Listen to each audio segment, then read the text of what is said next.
Good evening, everyone. Thank you so much for being here with us tonight. Thank you for your support.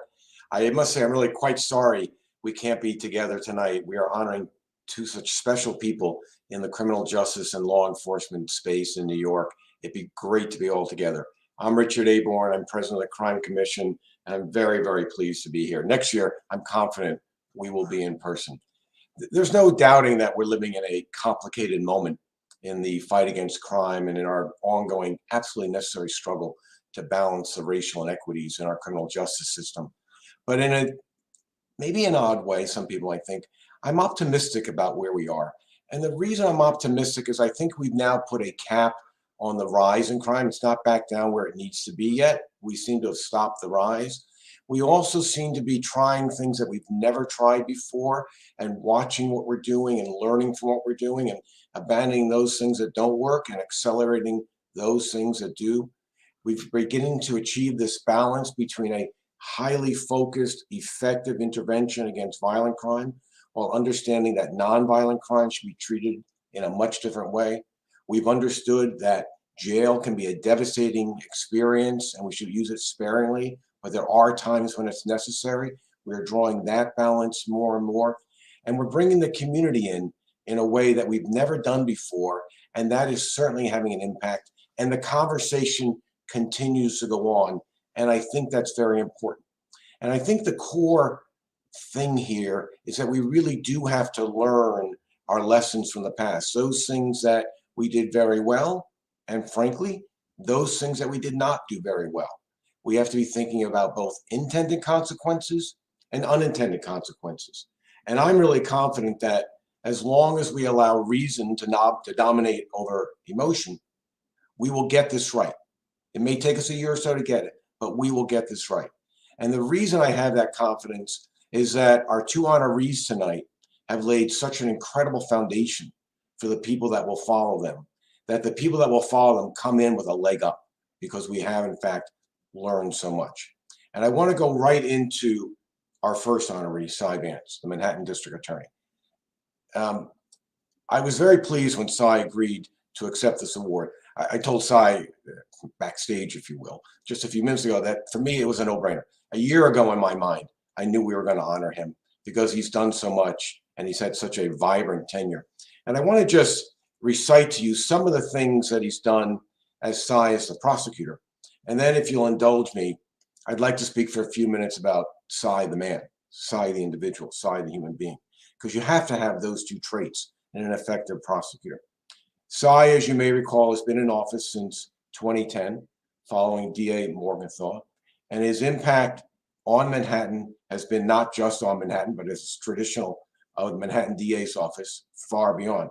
I think it was Morgenthau used to say the jurisdiction of the Manhattan DA's office is the known universe, and sometimes a whisper, and the unknown universe. I think there's a lot of truth to that. But Cy has been at the forefront of not only thinking about and fighting traditional crime, as we now call it, but also understanding how crime was developing in ways that were really pretty much 21st century centric, and we did not know them in an earlier period. He has become, sorry, very, very proactive on the prevention of cybercrime. He's been, I think, one of the lead state level prosecutors in the prevention of terrorism. He has worked on trafficking, both human trafficking and labor trafficking and sex trafficking, and looked at other 21st century criminal threats, while at the same time thinking about really critical reforms to the criminal justice system. He has brought cases against some of the largest banks for economic crimes and taken the forfeitures from those crimes and done exactly what he should have done, which is pour those assets into communities hard hit by crime so that those communities can get the kind of help that they need, that we owe to them, to try and get them back on their feet, to break the cycles of poverty, break the cycles of violence. Precisely the right thing to do. And he's done that with community-based organizations. He hasn't run it from his office. He said, here, you, the community, you know what's best, you know what you need in your areas. I'm going to give you this money. You spend it as you see fit. And he's worked on organizations that help support young people, that work to help crime survivors, a topic that doesn't get a lot of attention anymore, and it really needs to. Being victimized by a crime, particularly a violent crime, can be a devastating, lifelong event. And also thinking about reentry, New Yorkers who have spent time in some of our institutions but are returning to our neighborhoods. It's incumbent upon us to give them every chance possible to not end up back in the system. He has also, as I said earlier, understood the need to balance this fight against violent crime while thinking differently about nonviolent crime and not engaging in over prosecutions. In fact, a little known fact, I don't think I've ever even seen this reported, is that he has reduced prosecutions in the office by almost 60%, by 58%, which is a pretty remarkable accomplishment given the quantity of crime that takes place in Manhattan. He also started a number of years ago, in fact, we talked about this during the campaign, not of this country, but New York certainly, first ever conviction integrity program. He has been very supportive and has started a college and prison program. We all know that one of the best routes to crime prevention is through education, education leading to good, sustainable jobs. Very important work he has done there. He has helped with it's now citywide, but the supervised release programs that are so necessary, particularly under bail reform. He has, and I remember when he called for this, invited outside groups to come in and do bias reviews to see whether or not his own prosecutors were engaging in bias in prosecution, which was, at the time he did it, a very brave thing to do. And also established equity and social justice advisory boards. Those are very important accomplishments. He hasn't stopped there. He has also gone on to fight international cybercrime because cybercrime knows no boundaries whatsoever. So if you're going to take the fight to cybercrime, you got to be willing to do it everywhere. He has looked at national terrorism now as opposed to international terrorism, which is a growing threat in our nation, and be very conscious that we have to do whatever forensic work we can in order to try and resolve some of the many rapes that have taken place but have not been resolved because DNA rape kits have not been examined, and led a fight to get those DNA rape kits backlog erased. And I think that led to a number of prosecutions, which was also very, very important. He is also, frankly, dear to my heart, started a group called Prosecutors Against Gun Violence, which I've actually worked with a number of times in my work around guns, and they are a growing influence in the nation around this very complicated debate, which is only going to get more complicated, frankly, in the next year, around illegal guns, as well as established, I think, what is now almost universally known as the Global Cyber Alliance, a group that brings cutting-edge technology in order to try and stop some of the cyber crimes that are taking place. He also was very active, I saw him on the Hill, in fighting against an NRA-sponsored piece of legislation called the Concealed Carry Reciprocity Act. Simply put, you had a license to carry a gun in Montana, bring it to New York, no problem. But we fought that back, and that was really quite successful. And Cy took that head on. There were very few people around him when he first started that. He was really quite proactive about that. And of course, maybe in some ways, maybe the most important thing, I'm not sure, but he has done what he could and succeeded in reestablishing that very basic principle of our ordered sense of liberties in the United States, which is that we all stand equal before the law. Whether you're a common person or whether you're the President of the United States, we stand equal in front of the law. And when he won the case, what's now called Trump v. Vance, that was a landmark decision. And obviously we will benefit from that as a society, as a free society, for many, many, many years to come. And I could go on, but this will become a very long program because Cy has a very long list of accomplishments. It's been a remarkable tenure. It has not been without controversy, all are, but he has handled it well. Cy, if I can just say one more thing before you come on, which is this. It's no secret Cy and I ran together, as Cy reminded me, 12 years ago. Hard to believe, but 12 years ago. And I have to say, I've been in my share of political scraps, mostly around gun legislation, sometimes around electoral politics for candidates that we were supporting. And I didn't know what to expect in this campaign. Never once did a cross word come out of Cy's mouth towards me or towards us. Never once did we have a personal word other than one of friendship, and never once was there any animosity.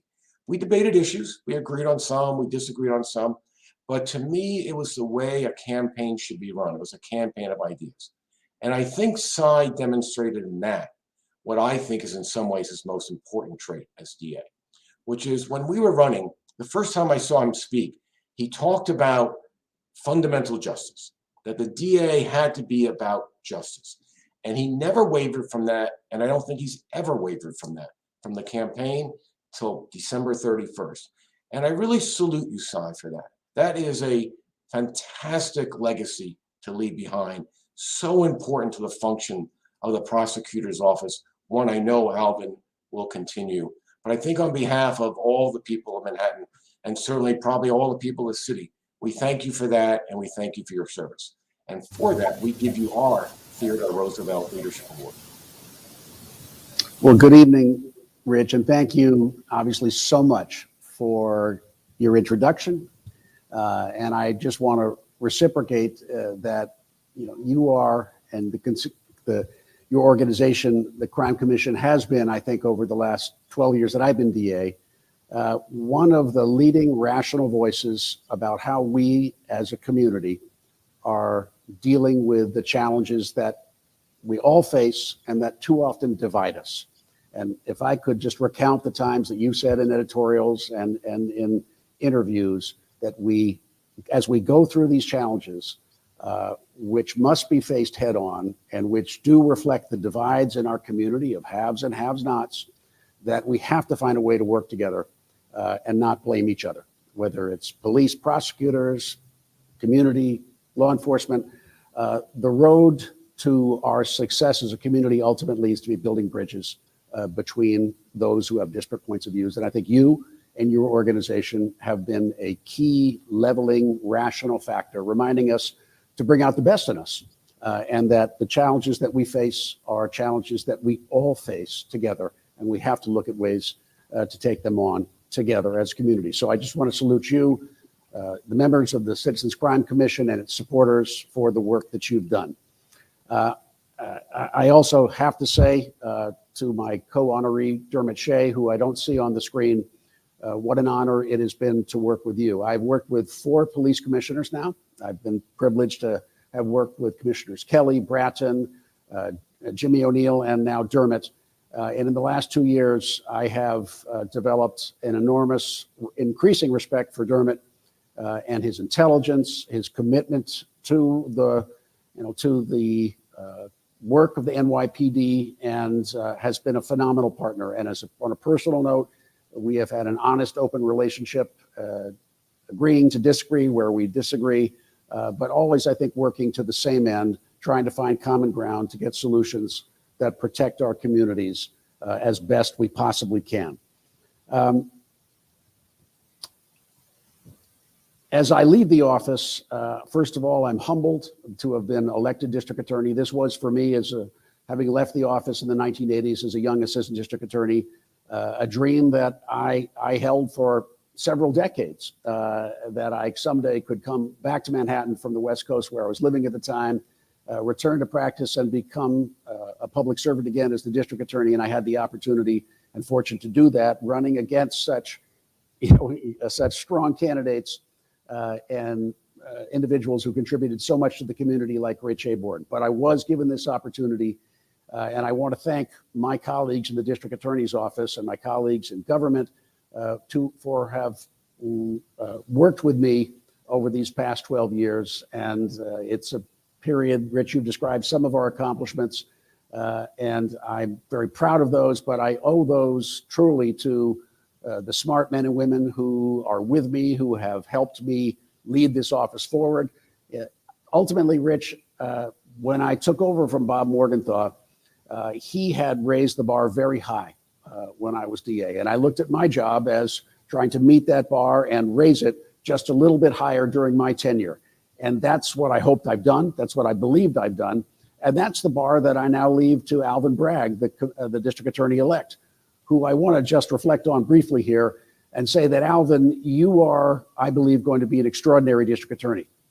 You're going to bring life experiences and your professional experiences to this office in a way that have never been brought before.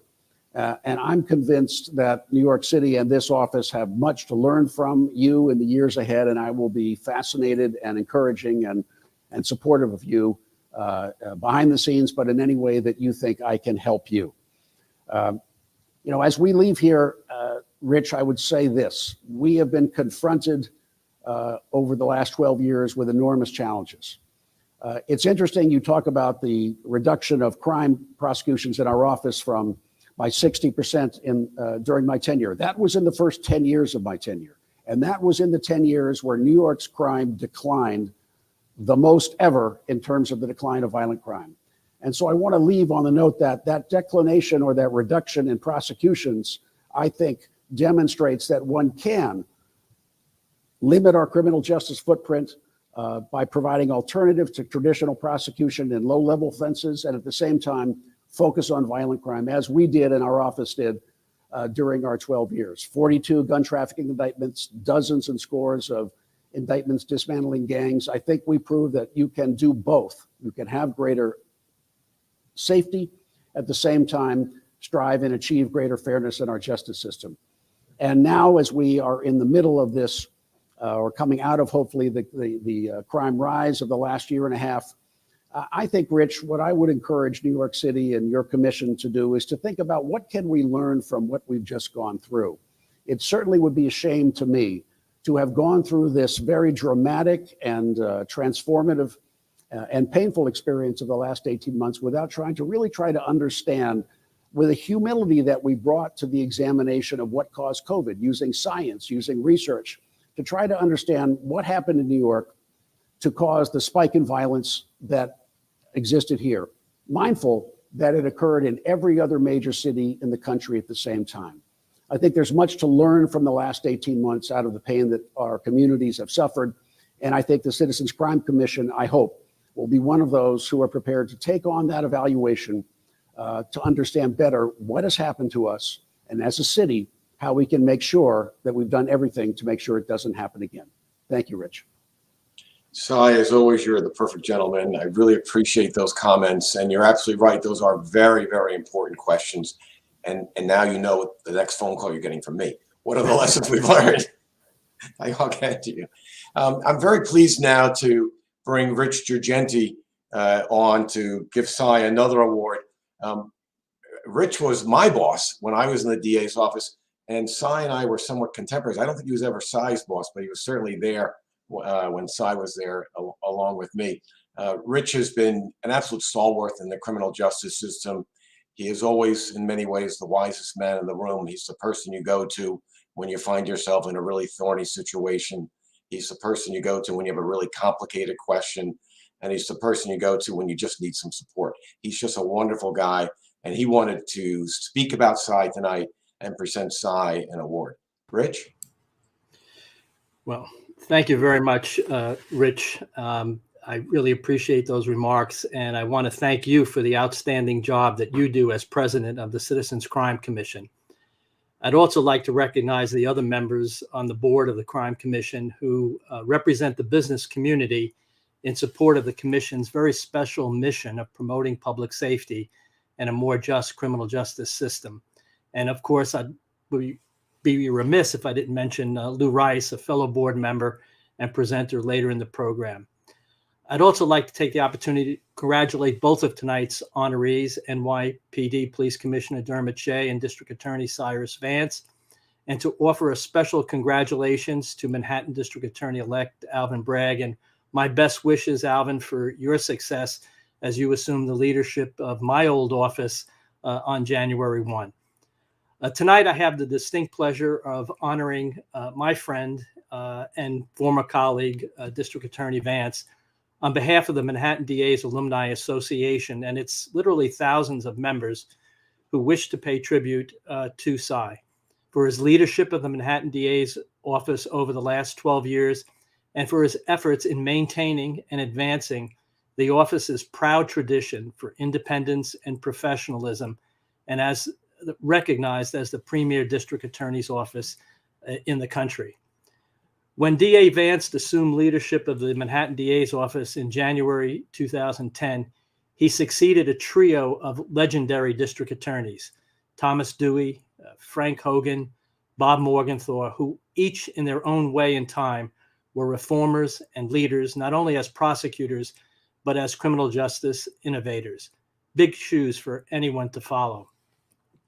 However, during his tenure as Manhattan DA, Cy has created his own legacy and advanced the modern prosecutor's office in so many unprecedented ways, much of which does not always make the headlines or an episode of Law and Order, or readily earn the recognition that these reforms deserved.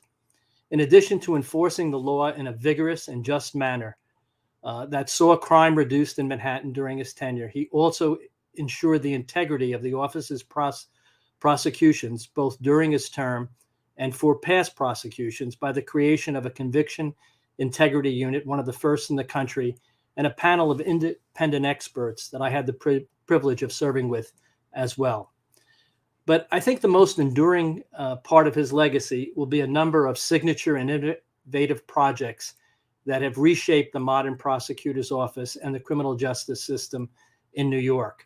And Rich Aborn alluded to a few of them, but one of them in particular, the Criminal Justice Investment Initiative, Cy was able to take the money that was seized from the prosecution of major financial institutions to strengthen communities, prevent crime, and accelerate reform in the justice system. Literally took the money from those who committed crimes in the boardrooms and turned it back into those who were underserved in the community. Millions spent supporting young families, people, and communities to build skills and support young people to reduce the likelihood of involvement in the system. Empower victims of crime who were historically underserved.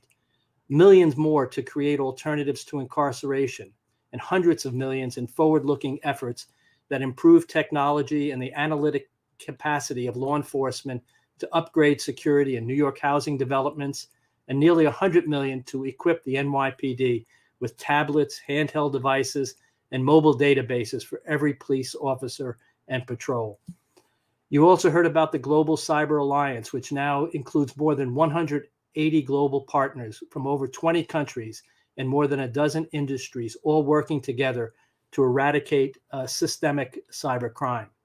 Prosecutors Against Gun Violence, Rich already talked about that, and so much in the criminal justice reform. And since 2010, DA Vance worked to reduce unnecessary incarceration and ended the criminal prosecutions of thousands of low-level, nonviolent offenses annually, and slashed the number of people entering the criminal justice system, all at the same time of reducing crime. I could continue, for there is so much more that will mark Cy's tenure. However, let me just conclude by saying, Cy, on behalf of all the alumni of the Manhattan DA's office, we're so proud of you, and I would like to present you today with a token of our appreciation for your dedicated and distinguished service as District Attorney for the County of New York, January 1, 2010 through December 31st, 2021. Rich, thank you. You are one of my dearest friends and colleagues from this office, and I appreciate everything you've done for me personally and for the Manhattan DA's office, and obviously for the Citizens Crime Commission. I want to thank the Associate of Former Manhattan District Attorneys for this recognition and this award.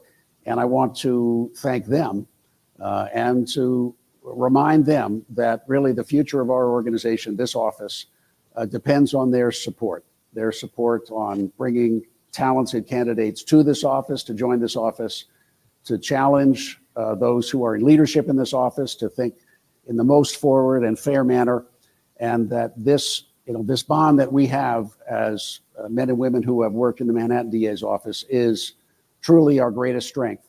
And I hope that our alumni provide that strength and support, and I know they will, to Alvin Bragg and his successors in the generations to come.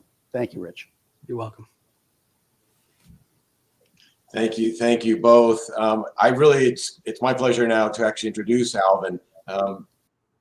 I was not involved in this campaign, obviously, but I did watch it, and I watched it very closely. A little more spirited than when Cy and I ran, I might say, but I was particularly impressed with how Alvin conducted himself. He brought his now well-known life story to the forefront, which was so important in personalizing what people go through as they grow up and as they live in some of our more challenged neighborhoods that we owe such a responsibility to. But he also brought his considerable work experience to the campaign and showed how you can learn the lessons of a life experience and convert them into policies that minimize the chances, that mitigate the chances that others are going to have to go through those, and how one can achieve both safety and justice. They are not a binary. They are not mutually exclusive. Shame on us if we ever think they are mutually exclusive. Much like Cy, I must say, he always conducted himself with just great integrity. And I share everybody's notion that he is going to be just a terrific successor to Cy and be just a magnificent Manhattan District Attorney to take this office into the next era. And I'm really pleased that he wanted to be here tonight and say a few things about Cy. Alvin? Thank you so much, Richard. Thank you for inviting me. Thank you for those words. This community is so rich and caring and collegial. I think about as you said, not involved in the campaign, but just the support for the community and the robust exchange of ideas. I have gotten to know Cy over the years a bit, but in particular during the transition. And he said a word in passing tonight, a phrase that I want to just go back to. He said that he was honored to have served as a public servant. And when I think about the fine tradition, we've got both Richards here tonight who are great alums, and I had an opportunity to meet with other alums recently. Cy embodies that tradition and that phrase, public servant. Richard Aborn is correct. We can have this great exchange of ideas, but to do it in such a way where it's always focused on the public good. And so in all of my interactions with Cy, there is this humility, this selflessness that screams out about the public good. That's where the focus always is. It is never on him, always open to an exchange of ideas, always open and focused on being about the public good, about the work of the office, importantly, the people of the office, and also the alums of the office. And as Richard and Cy both said, on the twin goals of justice and fairness. So it really is my honor to share a few words. I will say the last few months, in addition to interacting directly with Cy, he set us up for a seamless transition, made his senior staff available. And when we meet with them, he shines through. The culture he's set in terms of focusing on the public good. The accessibility of the senior staff has been phenomenal. And some of the work that has been talked about here tonight, the alternatives to incarceration, the cyber lab, gun interdiction, to hear that work through the words of the assistants who Cy has lifted up tonight, as he always does, pointing back to their work. It's been great, and it's been a great tribute, really, to Cy to see his work through them. So I'm honored just to share a couple of words about him, and I will end with what I view as his charge to me as I enter into this tradition. He talked about shepherding a decline in both incarceration and crime. And I take that as when he says he's put the bar in a place to carry that bar forward. I take that charge from him to attain those twin goals of declining incarceration and declining crime. And I'm confident we'll get there in large part because of this great community that you have all built, and because I know that I'll have the opportunity to rely on you, both Richards here who are tonight, and certainly Cy, who's made himself available, for your support, your wisdom, and your insights in the months and years to come. So thank you so much for your public servants, and I look forward to continuing to rely on you in the years to come. Thank you, Alvin. And I've told you this privately. I'll tell you quite publicly now. You know we're here for you. Whenever you need us, you just call. We will get you whatever it is you need. We will be absolutely honored to help you both with the transition and in your service. And thank you so much for saying such nice things about Cy. Cy, you've been the best. We just really appreciate everything you've done. So now we have a bit of a transition, to use the words that's quite popular in December. And we're going to now introduce our second honoree, who is the current police commissioner of the city of New York. And before I bring on Lou Rice to do that, I'm just going to exercise a little personal privilege here and just take the opportunity to say a few things about Dermot. I actually got to know Dermot not when he was commissioner, but when he was the head of crime strategies, the thinker, if you will, the old Jack Maple role at the NYPD. And that was a real treat, a real pleasure for me. I've worked with lots of police agencies around the world. NYPD is second to none. Second to none. And Dermot is one of the reasons that they are second to none. He is such a skilled tactician, such a skilled strategy player, so thoughtful about crime, with this immense memory about data, recognize patterns. I mean, we would spend hours in his office on I think it was the 11th or the 12th floor at 1PP, going over data when we were first going to the FBI to talk about a joint cyber NYPD task force with the Bureau, and thinking about grand larcenies, which back then, as Bill Bratton was coming in, were a real problem in the city. And then, of course, thinking a lot about guns. We've just got to get after these guns.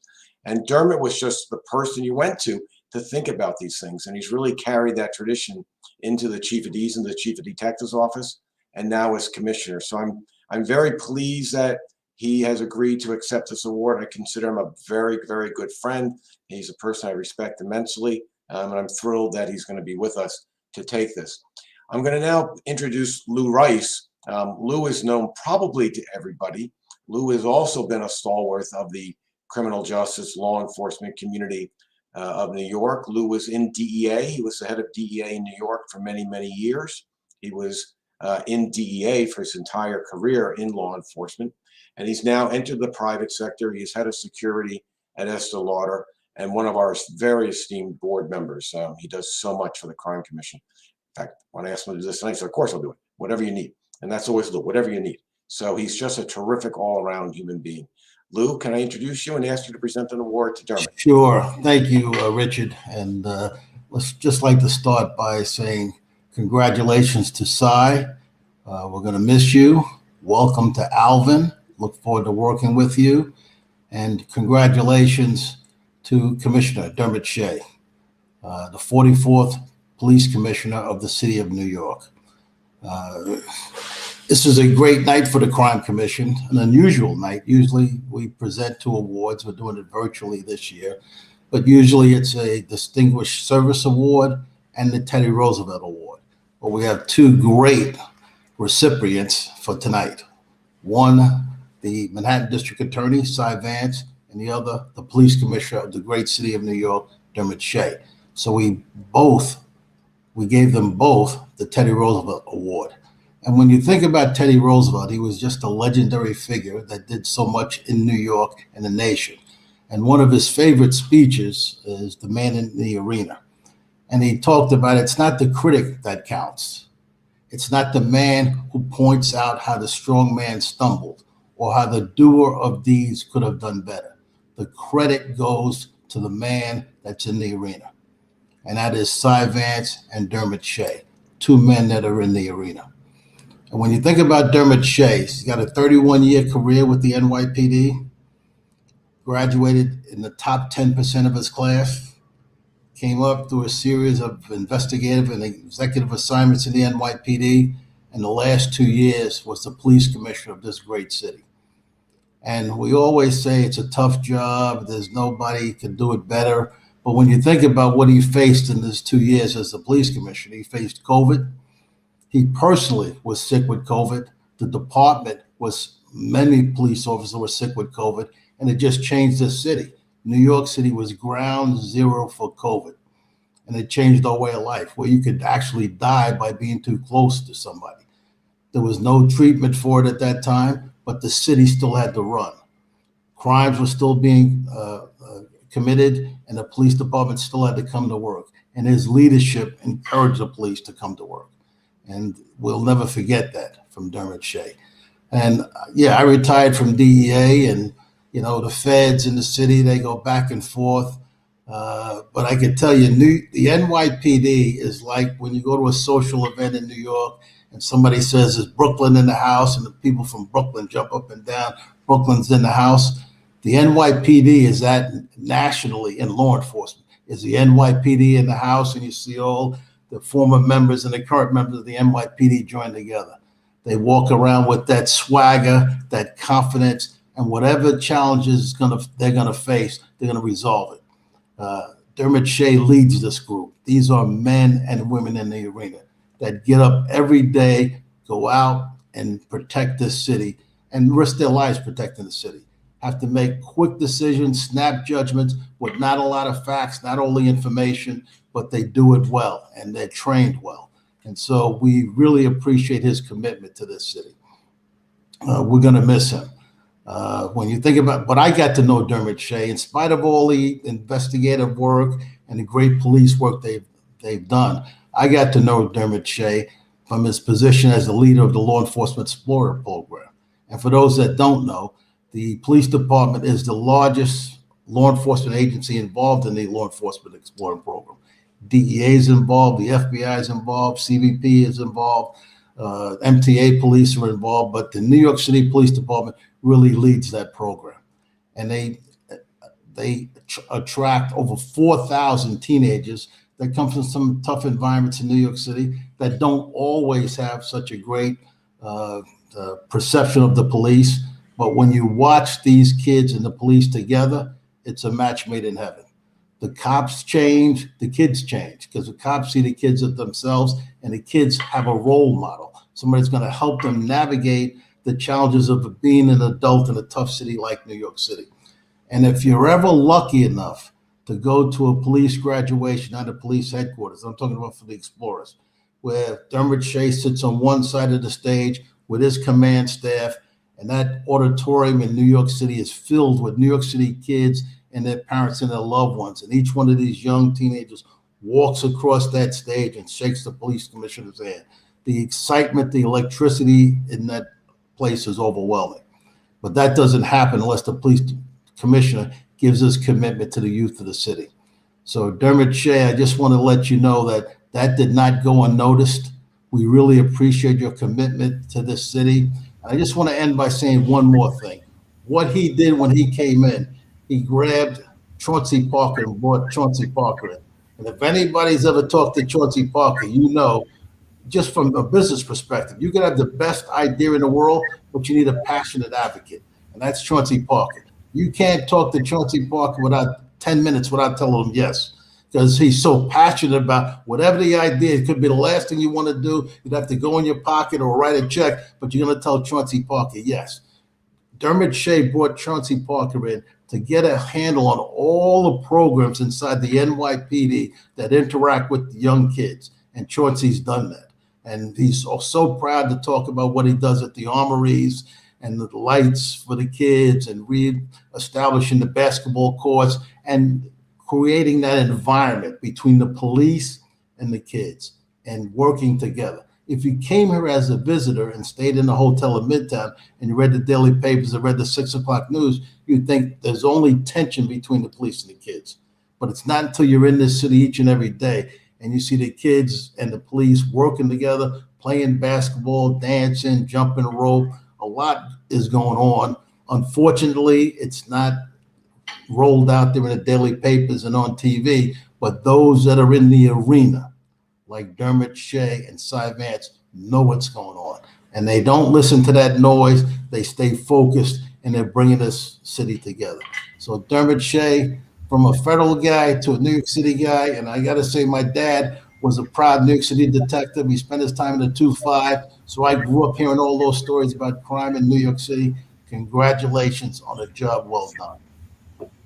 Well, Lou, thank you. Thank you so much for that. Really too kind. You know, in my office, many people know there is Teddy Roosevelt's desk in my office. And I can tell you that that saying about the man in the arena, there is a copy of it under the glass on that desk. And there's been many times on a quiet moment that I'll look down at that and read those words. And it really is inspirational. I think we're going to have to change it to men and women at this point, right? Because there are certainly a lot of women as well in the New York City Police Department and throughout New York City doing an awful good job out there. But I will accept this award on behalf of all of them for the work that they do. I am incredibly proud to be, you know, their police commissioner and to be standing here having this conversation with you all tonight. I want to complain a little bit. I think Cy Vance took some of my time. He went over the count. I have a really strict agenda here, and Cy clearly went over, but I will try to make up some of that time. I'll start with Richard. Richard, it was the 11th floor, 1PP, where we first met.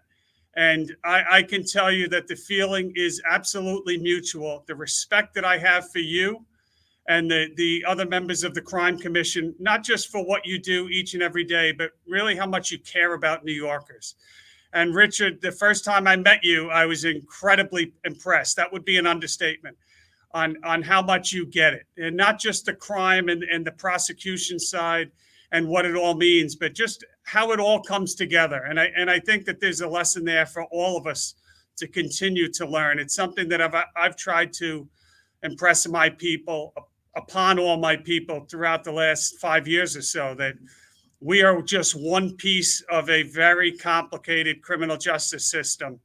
And to work properly for the people in New York City, to have fairness, as Alvin said, to have justice, to think about the victims, to rehabilitate, all those pieces must be cohesive and they must learn from each other. So I think that is the opportunity for New York City as it continues to evolve and move forward. And I can think of no one better than the Citizens Crime Commission to be that glue that holds it all together. So Richard, for everything that the Crime Commission has done and will continue to do, thank you. Cy, I don't know where to begin. There's been so much said already. Chauncey Parker was just mentioned. It's probably a good time for me to mention that I stole Chauncey Parker from you in many ways, and I'm going to go back to him in a few minutes at the event that I'm at. But Cy, you have been, to me, an incredible partner over the last number of years. You have listened to me at every time I've called. I think we've agreed probably 99.9% of the time. We have always respected each other, in my view, and I consider you a dear friend. I also have a little bit of experience in the law enforcement profession. I think there is none better. I really do. And I have all the confidence of Alvin, that is going to continue the work of your office. You have set the bar awfully high when you consider some of the things that were mentioned here. Your work as a victim advocate, your work to reduce incarceration and to keep New York City safe. The work that you've done on cyber, the work that you've done talking about encryption, the work that where you've put your money where your mouth is in terms of investing money that have come out of Danny cases throughout New York City. When you look at what you've done this year, partnering with us and some federal institutions to put money back into the communities that need it the most. I could go on and on. Cy, thank you so much for being such a great partner. Alvin, I have 100% confidence in you, and as a Manhattan resident, as I've said to you once before, we certainly need you. So thank you for what you're embarking on. And to Richard, I will gladly accept this award on behalf of the entire New York City Police Department. It's an incredible honor. Thank you all. Dermot, we're going to miss you. We really are. I mean, you It's just, you are mutual. wonderful. You It's are absolutely wonderful. In fact, I look forward to seeing you in a few minutes. It's just fantastic. Fantastic. So I'm going to conclude where I started, and I do this every year at these events. I've got to call out two groups in addition to our honorees, and thank you, Cy. Thank you, Dermot, and especially Alvin. Thank you so much. But I want to thank our board. I want to echo what Rich Trugenti said. I've run a number of not-for-profits, both locally and nationally, and frankly, one internationally. You are your board. That's it. You're nothing else. And my board, the board of the Crime Commission, I should say my board, the board of the Crime Commission is just a superior board. It's not that they're just there financially, which they are, and that's obviously very important, but they're there with ideas, with advice, with initiatives. They're always coming up with a new thing to do, and they're always there to help. So from the bottom of my heart, I thank each and every one of you. You've helped us so much. But the real secret sauce in the Crime Commission, the things you've heard about so much tonight, is I'm just the figurehead. The real work is done by the staff of the Crime Commission. Day in, day out, with little notice, working long hours, going to every single community and every single corner of this city to serve the constituencies that we care so much about. Our staff does that. You would have cried if you saw them during COVID when they themselves were at risk, but they were working, I'm not going to say 24/7, but I'll say 18/7, because they were working endlessly to make sure that we continue to provide the services that we provide to very challenged lives that we're trying to get out of a life of crime. They were there. They don't get much public notice, but believe me, I notice them every day, and I thank each and every one of you. You are what make us who we are. So with that, I want to wrap up tonight's program. I want to thank everybody for being here. I really appreciate it. I'm looking forward to being with everybody in person next year, and certainly hope to see each and every one of you before then. A very happy holidays to everyone. Thank you.